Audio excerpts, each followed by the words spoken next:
Christian Leurprecht is a security expert from the Royal Military College of Canada. He joins me now from Lyon, France. Thanks so much for joining us.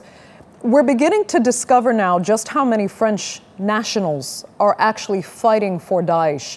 Just how complicated a task does France have then trying to counter this threat? That's a very interesting point to raise, because there are as many people who have left to fight with Daesh as die in car accidents in France in a year. And so there's a consciousness now that this is a serious public security problem that perhaps had been underestimated in the past. What is also noteworthy is that per capita, France has a disproportionate challenge of individuals leaving to fight with Daesh. And as we unfortunately have seen in recent months, not just with Charlie but 3 separate attacks on military installations, 2 other attacks, at least on civilian installations in recent months, that there also seems to be a disproportionate small fraction of people in France who are willing to move from thought to action. And so I think there's some soul searching in this country about what is it that the challenge here is. The media keep re-emphasizing that the attackers spoke fluent and perfect French, so the sense of the enemy within the fifth column is a challenge.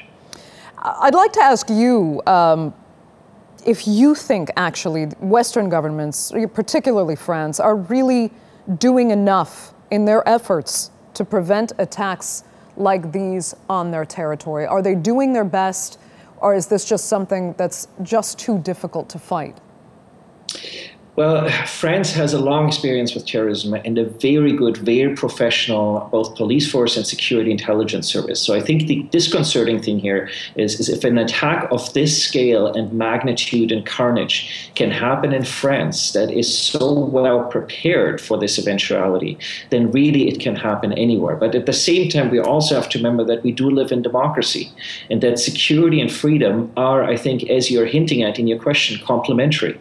We're not going to be able to enjoy our freedoms if we can't also live in security and live within a certain degree of order. And this is why these events make global headlines in world news, because we expect our governments to keep our citizens safe. And much of the challenge in France and much of the discussion is, how was it possible that this cell either flew under the radar or did not receive the attention that it clearly warranted?